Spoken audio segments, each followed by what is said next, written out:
কুমিল্লা বুড়িচং উপজেলার এই আশ্রয় কেন্দ্রে প্রতিদিনই ভিড় বাড়ছে বানভাসী মানুষের। কেউ সঙ্গে আনছেন গৃহপালিত পশু। শত শত মানুষের ভিড়ে বেশি দুর্ভোগে নারী, শিশু ও বৃদ্ধরা।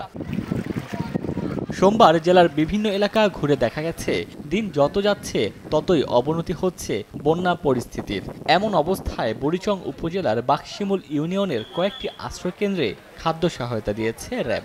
বন্যার্তদের সহায়তায় সার্বক্ষণিক পাশে থাকার প্রতিশ্রুতি বাহিনীর এ কর্মকর্তার। কেউ যদি বন্যার্ত পরিবার যারা এখনো ভিতরে আটকে আছে, তারা যদি কেউ আসতে চায়, আমাদের সহায়তা যারা চাচ্ছে তাদেরকে আমরা নিরাপদ স্থানে পৌঁছে দিচ্ছি।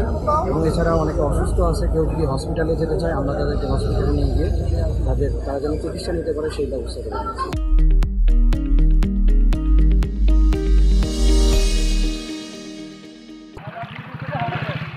বানভাসী মানুষের দুর্ভোগের চিত্র দেখা গেছে চাঁদপুর, ঝালকাঠি সহ দুই পার্বত্য জেলা রাঙামাটি ও খাগড়াছড়িতে। এর মধ্যে চাঁদপুরের ফরিদগঞ্জে বানের পানিতে তলিয়ে আছে বিস্তীর্ণ এলাকার বসতবাড়ি ও ফসলি জমি।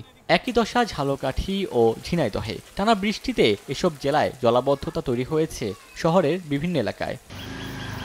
পাহাড়ি ঢলে পানি বৃদ্ধি অব্যাহত আছে রাঙামাটির কাপ্তাই হ্রদে। এতে শহরের আসাম বস্তি, শান্তিনগর সহ বেশ কয়েকটি এলাকার বসতঘরে ঢুকেছে পানি। পরিস্থিতি মোকাবিলায় কয়েক ঘন্টার জন্য খুলে দেওয়া হয় জলবিদ্যুৎ কেন্দ্রের স্লুইস গেট। বিপরীত চিত্র দেখা গেছে পাশের জেলা খাগড়াছড়িতে।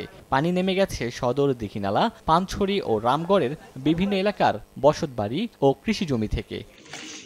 ওমর ফারুক, সময় সংবাদ।